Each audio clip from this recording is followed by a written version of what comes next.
All right, I'm going to demo for you guys basically an explanation of how piping and redirects work, because I find very commonly when people are learning how to do their first buffer overflows, they um, can get bin bash or whatever running, but the shell actually quits immediately and they don't know what's going on. There's a classic workaround for it, but I find most people don't understand why.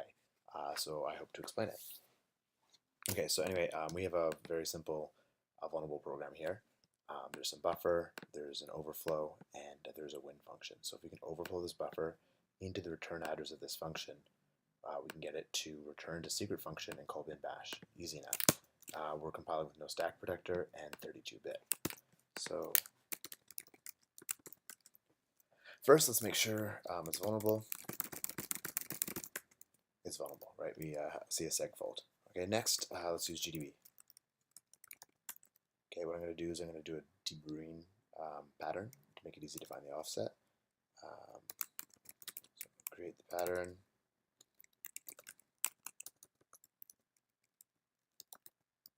Okay, create the pattern. Now run it, and I'm just going to paste the pattern in.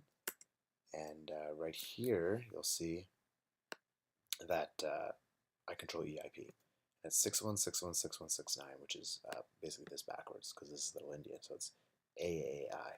So I go pattern search AAI, and it says founded offset 32. So that's easy. Now let's test it out. So let's go Python. It's at 32, right? Or 0x20. So this is 32 plus, let's say B, and pipe that into phone. Okay, we get a core dump. Now let's check that out. Okay, there you go. We see right here that the IP is 424242, which is exactly what we expected, because that is B. So what we want to do is, instead of putting BBBB, we want to put the address of secret function. So let's get that address. Cool. So 8048 4FB. Okay. So we're just going to replace it here with the hex escaped. /x/b/x84/x04/x08. Okay, we get a seg vault. That actually makes sense. Let's quickly strace the binary and see if we're seeing what we expect.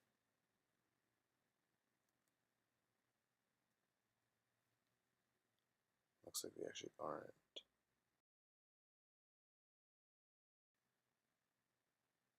Oh fuck, I had a typo. 8048 FFP should be 4 here.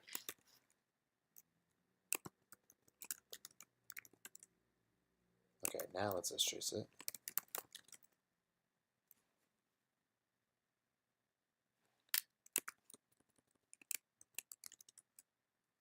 Now, actually I'll do it without the F first.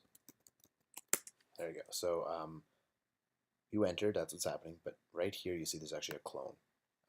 When the system call is happening, system function, it's actually making a clone system call. And what I did with the -F was I said follow it. There's a new PID created here. I want to see what happens in that PID. So let's trace it up, blah, blah, blah.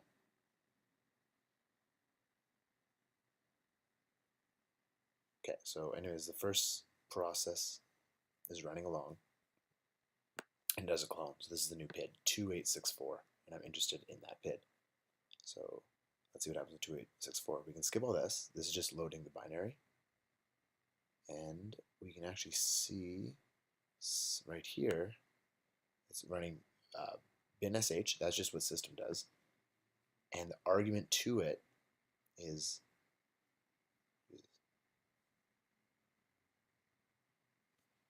bin bash right here. Okay, so we can go down and see what's actually happening. So the process is running, loads up perfectly fine, and the issue is right here. What's happening is that read is running. It has an argument of 0, which is standard in. It receives nothing, and although it's ready to receive 1 byte. Now I want to show you guys why that happens. So we're only showing here, I'm only showing one side of the pipe. What I'd like to show you is both sides. So I can show the part that's printing, I can show the pipe itself, and then I can also show what's receiving it. To do that, I'm going to not use Python, simply because Python loads a bunch of modules and it'll mess up a lot of the strace. So I'm actually going to delete a lot of this and just do a printf. Printf, and then this is going to be annoying, but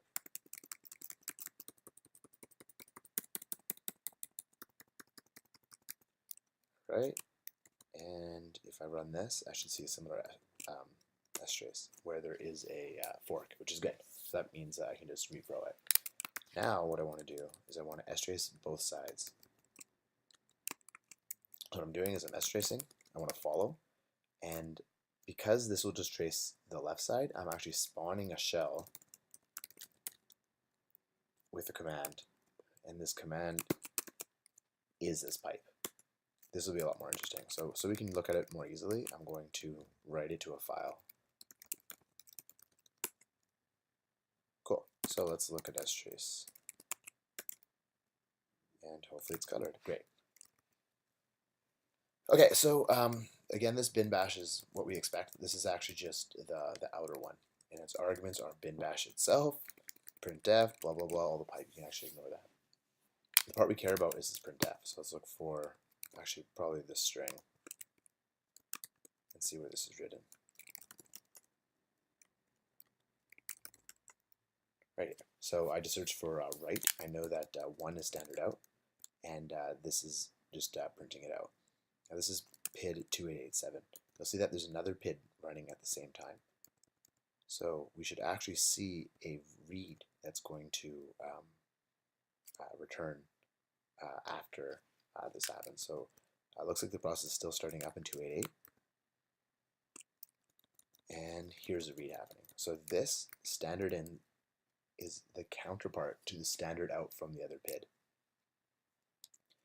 It's reading it, and it's reading 36 bytes, which actually makes sense because we did 32 bytes plus the address. So that actually makes perfect sense. And we go down here, we're seeing the clone.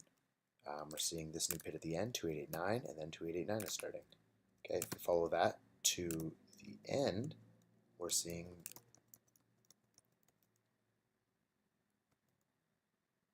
where is it?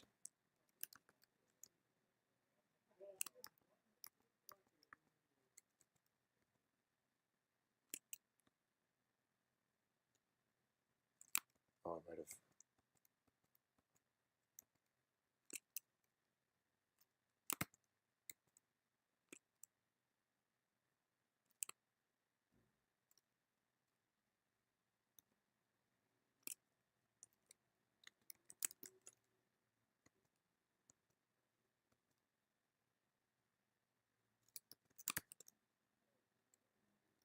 Oh, I missed it for some reason. Okay, anyway, the read happens here. Now, the question is, why does this read return? I want to be able to send it more text or more input because I want to have a shell. So let's track where this 0 comes from. Okay, so again, we'll go to the top and we'll find out where this PID is created.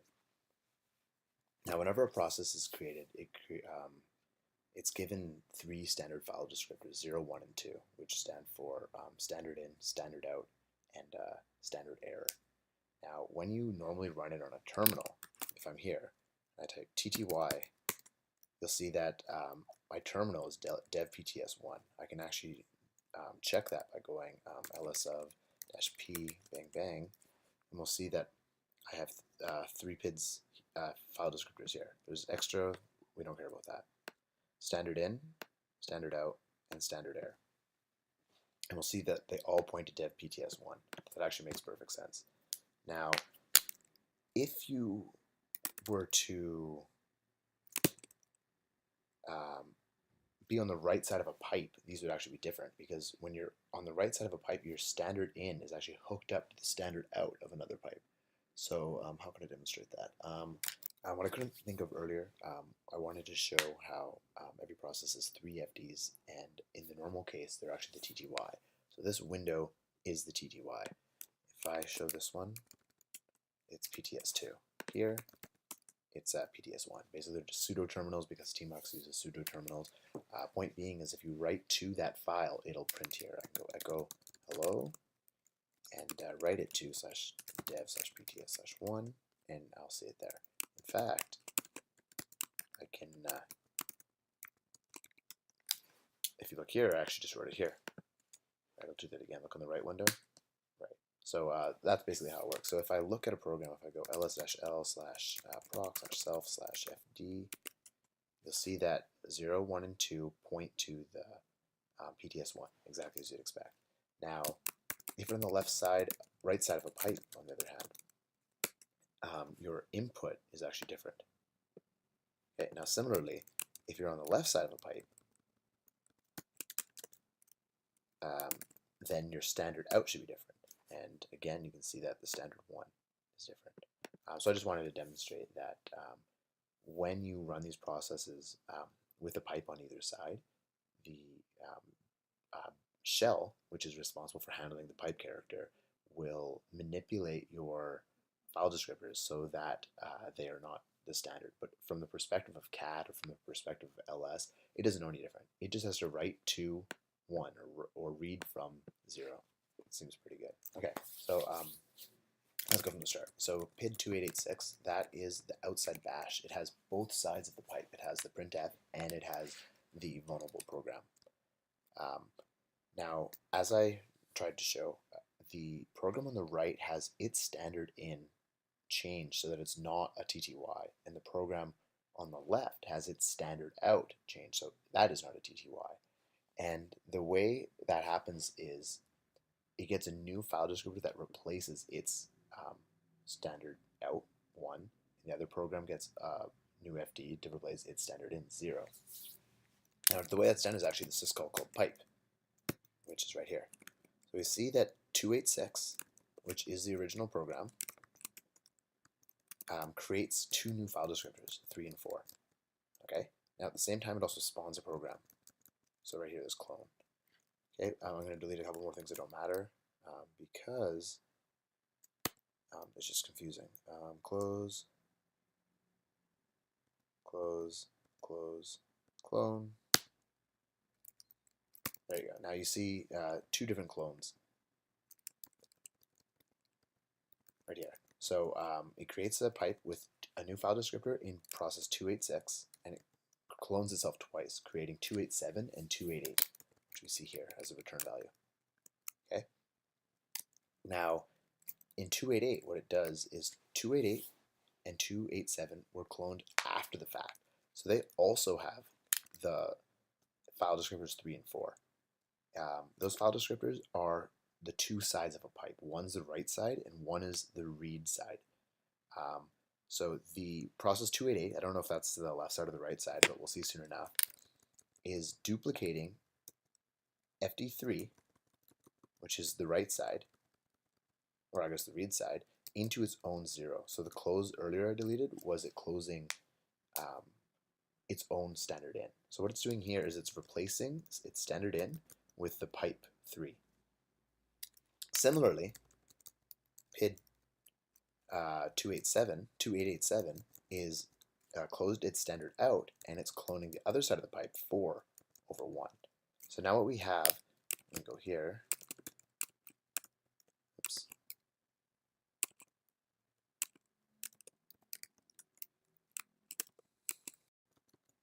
Right, so now what we have is 2 different processes. Let me show it. Okay, so we have outside process. Let me see if I can do some mask here. And that is 2886. Then within that, there are 2 other processes. There's 2887. Oops. And there's the pipe. And then there's 2888.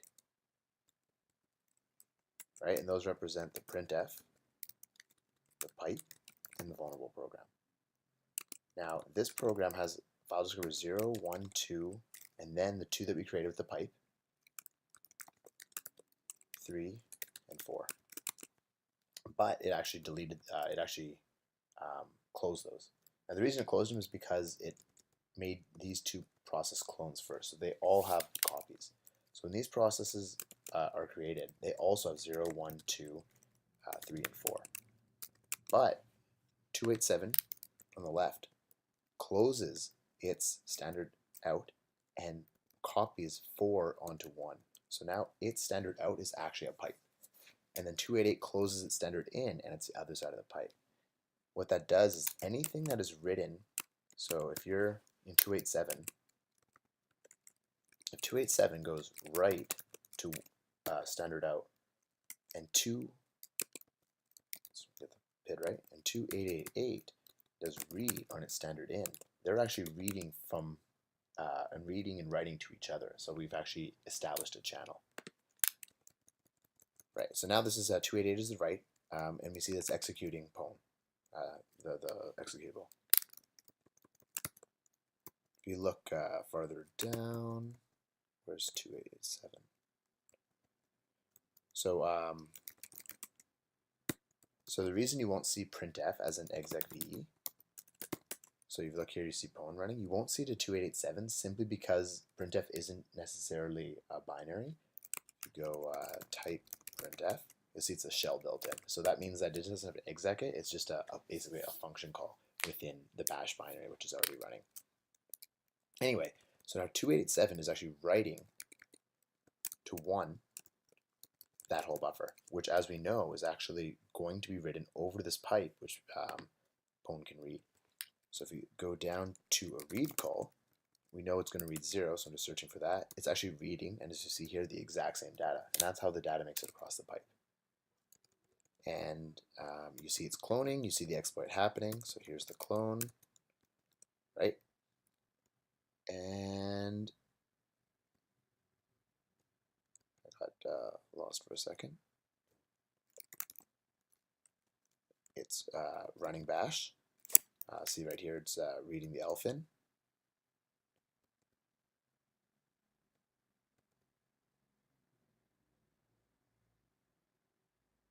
And then right here, here's the issue. So it's reading, and it gets no data. So let's track what's happening to the other side of that pipe. Okay, so again, let's follow the PID. The other side of the pipe, the left side, is 2887. Let's see the last reference to it. There you go. So if we go back to here where it wrote to the pipe, what happened was printf finished. So what it did was it just exited right here. So 2887 is dead. What happens when you close a pipe or when you exit a program with all the handles to a pipe? The pipe itself will close. So if you remember correctly, both 2886 and 2888, the main process and the process on the right, which don't care about this side of the pipe, they closed 4. So when this process died, the last handle to that pipe open and closed. So then it actually becomes obvious what happens here. It can't read anything because the other end of the pipe is closed. So now the question is, how do we get that to work? That's where it's a bit more of a trick. And I just wanted people to understand why. So if you create what's called a subshell, you can do whatever you want. And then you can run a second program, and they both actually run within the context of a single shell. So if I do this, what's going to happen is it's going to say hello, and then cat is going to wait for input. I can type bye, and it's going to echo it back. Now I can actually strace that.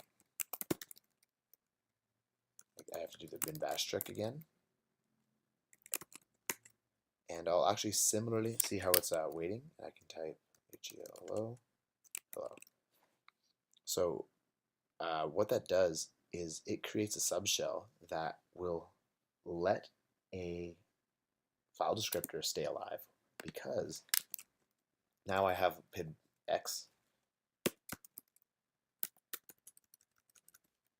and I'm creating 0, 1, 2, and then pipe 3, 4.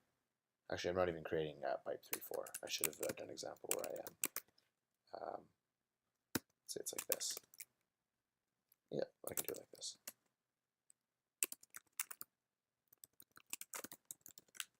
Right, same thing. Okay, but now I'm piping it to cat. Now, if I strace it, what's happening is I'm creating the pipe 3, 4, and then I'm closing it. But I also have a subshell here, and then a pipe, and then then a cat. Okay, now cat is going to close the outside. It closes 4. And now the parent, x, is going to close 4. Now the subshell, on the other hand, so the subshell, and subshell itself spawns 2 programs. It spawns echo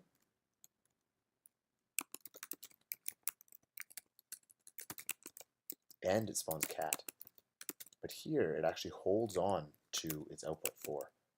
Now echo runs and closes and it loses FD4. Cat, on the other hand, though, is spawned after the fact and it adopts file descriptor 4 from the subshell, so it's still alive. What that means is that this cat on the other side, which is waiting on FD3, can read from it because not all handles to 4 are gone. Now that's a little bit complicated and I'm sorry, but what this basically means is if I get my exploit right, oh, well, let's see if I have it in here. Okay, right here. Now what I'm going to do is instead of stracing, I don't need that, and instead of just running printf, I'm going to create the subshell. Now by doing the subshell, I'm making it so that the left side of the pipe can survive the printf. And after the printf is done, I'm going to cat. Now what cat does with just a dash or even by itself is it just gets input from standard in. That dash is a placeholder for standard in and just echoes it out. That's, if you think about it, exactly what I want. So let's run it. That just happened because this block of text is printed and the read syscall doesn't actually return yet. So I could have just hit Control D, but now if I hit ID, I'm in the shell. And that's exactly what we want. Hopefully this wasn't too convoluted, and hopefully if you ever have this happen again, you know exactly why. It was basically just a matter of stracing. It was a little bit of tricks to get strace tracking both sides of it, but the syscalls that mattered really were open, close, pipe, exec VE, clone, and what else? And dupe too. And that's basically all that mattered. Hope you guys enjoyed, and if I was a little bit too complicated, I understand, but just feel free to ask in the comments or PM me. Cheers. Alright, just a bit of addendum here. As I showed earlier, when you have a process on the side of a pipe, the appropriate file descriptor is replaced with the pipe. So instead of the TTYs you might expect. But also if you look here, there's actually a pipe ID. I think it's an inode. strace is a way to actually track file descriptors, sockets, pipes, and give you the name of it, which is really handy. And I'll show how it works. So what I'm using here is -YY, and the rest will do the same. I'm going to save it, and I'm going to follow it. And then as before, I'm going to wrap it with bash so I can catch everything. And let's echo. Look at strace dialog. Now I know. Oh, it's because I put a comma. Now see this read. This is standard in, but strace added this part here, which is really, really awesome. And you see the pipe ID. Now instead of tracking the file descriptors around, I can just track the pipe right by ID. So I went to the top of the file and searched down. I see the pipe creation. And I see that both sides, the 3 and the 4, have the same ID. Now instead of tracing the 3 and making sure I'm in the right PID, I'm just going to follow the pipe ID across. So I see them closed, it's closed, that's in the parent processes that I don't need them. And here are the two dupes, right? See a dupe of 4 over 1 and dupe of 3 over 0. And if you look, you'll see that the PIDs are different in both cases. And then 3900 closes 3 after it duped it over 0. It all makes sense. So point being is that this feature is really, really awesome. For networking, it'll show you which socket is being used. So highly recommend it.